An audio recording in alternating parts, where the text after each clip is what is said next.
there's excerpts from some, this is from Carleton County, Minnesota. And so I just took out the executive summary so you can kind of see the kinds of things that they deal with. So you know, there are some aspects about problems in their jail. There's things about how does the prosecution and the defense work together for, say, plea bargaining, and then how do you deal with recidivism? How does bonding work? Bail bonds work? This one from Kansas might be a little bit more succinct, but because it's just the table of contents. This is kind of a long version from this county in Minnesota. This one's kind of a short version. I'm suggesting that maybe when comes time to the budget, we look to do something maybe in the middle. Commissioner Hanton brought forth a motion a few weeks ago that we approved to join the USD in a grant application. So I'm thinking that might reduce the requirements for this kind of consultation if our friends at USD get that grant, and we can maybe benefit from some of that research. But so just so everybody has an idea, the deluxe version of this consultation was about $60,000 for this county in Minnesota. I don't know the price of the one from Douglas County, Kansas, but it's obviously a lot shorter. Same consultant in this case. That's the one I just happen to know of, learned about. But you can kind of see, and just to give folks an idea, on the Kansas one, the county in Kansas talks about the jail establishing a better method of tracking the length of stay, expedited case processing for detained defendants, things, basically getting cases and process faster, and that helps our jail to control the jail population. Things related to drug and alcohol assessments and how that works with defense attorneys.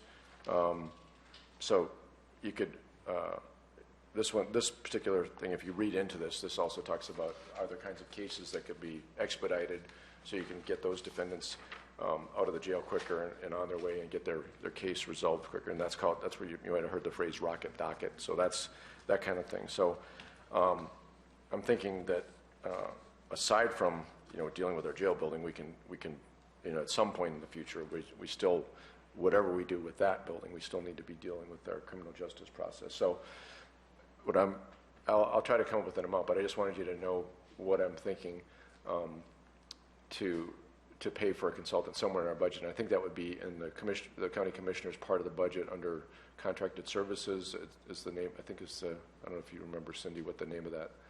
Well, we have 422, which is professional services. Professional services, yeah. So maybe in that line, we might want to add some money for this. And, like I said, the deluxe version of this was about $60,000. So I don't think we need to go quite that high, because especially since we've been doing a lot of work already, and we have a good idea on some things, particularly on the numbers of how the cases and the jail population, getting an idea of how they work together. But as far as the processes go between the different entities that participate in that system. And one other thing I'd say about a study, we have any county is going to have a lot of expertise in their court officials that are resident in the county, and in the prosecutor and the sheriff. We're going to have a lot of people that know what to do, but there's always different ways to do things. Having somebody come in that can bring an element of objectivity is a pretty important thing, actually. So if we need to make hard choices about something, it's a little bit I guess easier to handle. If it's not one part of the county against another, one department against another. It's more working together. So that's one of the benefits of bringing in a consultant. So just food for thought at this point, but since it's going to be something that would affect the budget. So the first budget hearing is scheduled for September 3rd. We'll have budget hearings on the 3rd, the 10th, and the 24th, and on the 24th we will adopt the budget at that point. Okay. So thanks for listening. Let's go on then to number 15, discussion, possible action to amend the Carleton County Justice Advisory Committee charter. I think you got it. And Myron, may I say something before Lee gets going on that? I guess I haven't been able to see any of the information. I would hope that we could wait and take action at a later meeting, but That's what I'm thinking today too, Commissioner Hannon. Okay, thank So, you. yeah. And that's the way the agenda says, discussion and possible action, so it doesn't mean we're gonna take any action. Go ahead, Lee. Yeah, so the reason being I haven't heard back from everybody, and part of it's just, my schedule working on this stuff. So essentially what this is about, right now, the CCJAC, the Cottington County Justice Advisory Committee, is pretty much a justice facilities committee, the way the charter's written. But what we found as we went through talking about, jails and courthouses, we found that we're still looking back to processes and try to understand, how the overall criminal justice process works. And see, because that affects buildings and affects what you build. Since we also are trying to do various efforts, say for example, Commissioner Hanton's efforts on the transitional housing, the stepping up or the behavioral health and justice working group, the juvenile detention alternative initiative, we're doing all these things, and there's probably going to be more things that are dealing with criminal justice. We want to have. My suggestion is that maybe we need to add a little bit of language so that we can use the CCJAC, since it already exists, at least as a place where we can be talking about all this stuff. So everybody knows what everybody else is doing, because I don't think we want to get to where some entities are, some community effort goes this way and another one goes that way. So you can see the underlined portion in the part of the charter there, and I'll email that to you, Commissioner Hanton, just so you make sure you have that. But essentially, it's in light of I can read or summarize what it says. So understanding that the criminal justice process is complex, there's a lot of factors that it involves. The idea would be to add some language to the charter to say that the CCJAC would provide a forum for the discussion of those ideas and facilitate awareness and coordination of the various community efforts to improve the criminal justice process. And then, on occasion, there might be a chance or a reason to recommend something to this body, or maybe in the process, and coordination and facilitation kind of implies a recommendation too, as you're working with other agencies and entities around the community. So, just other places have called this a Cottington or a county justice coordination committee. Since we already have the CCJAC, I thought it might be the easiest thing to do was and we end up talking about a lot of this stuff anyway, just to add that language to the charter. So that. All right. Okay. So that's the idea. So right now, I heard back from the sheriff. I don't think the state's attorney, she just hasn't had a chance to look at this, but I'd like to at least hear back from those two. So I think we can put it on the agenda for next week. We put it on the agenda for next week with, again, discussion, possible action. Yeah, and if anybody has any, you can see the language there. If anybody has any ideas on how to make that better, All right. please do. Let's go on to number 16, action to approve automatic budget supplements. Do we have any? We have two today. The first one is a payment we received from Crown Ridge Wind LLC for engineering services identifying haul roads, and we paid a bill in the amount of $9,375.40. They have reimbursed us that amount. We can put that back into the road and bridge budget. The second one is payment in the amount of $1,500 from the South Dakota Association of County Officials for a scholarship for myself to attend the NACO conference. We can also do an automatic supplement to the auditor's budget in that amount. Move to approve. Motion by Hatton, Second. second by Gable. Any discussion? Any discussion? Any discussion? Seeing none, all in favor indicate by saying aye. Aye. Aye. Opposed, same sign, motion carries.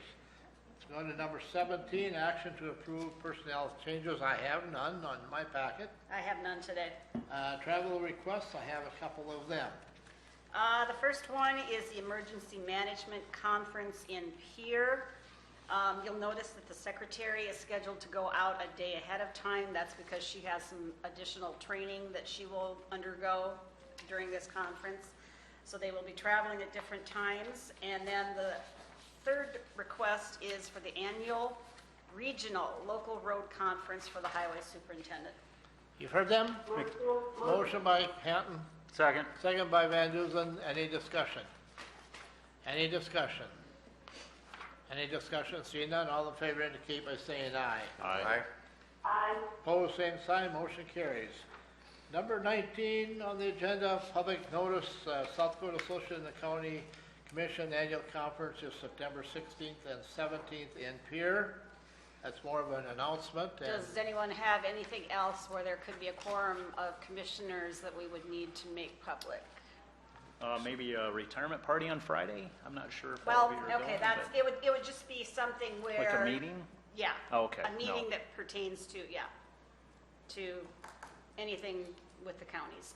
I see none. Okay? All right, let's go on, old business. Any old business, any mature business to bring before the A board? couple things. One Mr. thing? Two things, Mr. Chairman. things. One, remember we talked about Rena-Dry last week, that's the device to help remove moisture from masonry. Yep. It's called the rising damp phenomenon. They're going to be on the agenda next week. They talked about, I've been talking to them since Milo's unavailable. They've talked about maybe taking us down to the basement and pointing out the things that they're seeing. So just so we can do that in an informed way, I guess. And then on the advertisement for bids for the sprinkler system, so for the top 3 floors of the courthouse, since that ad for bids is not going to be in the paper until later this week, we're going to move the pre-bid meeting to September the 5th. Right now it's scheduled for the current version of the ad says it's today at 1 o'clock in this room. So we'll move that to September the 5th. The bids will still be due on September the 24th. So we can make that change with the paper and the online listing. No meeting today.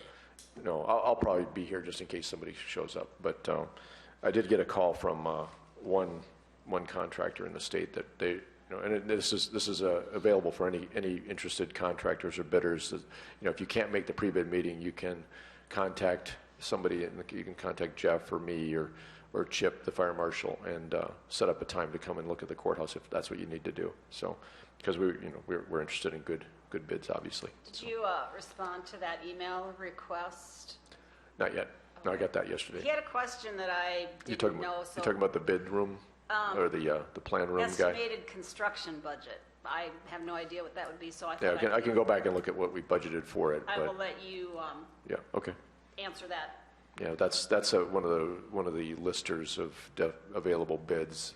It's Construction Connect. Yeah, they keep lists of all the available Yes. bids Yep. Okay. or ads for bid. All right. So All right, any other old business?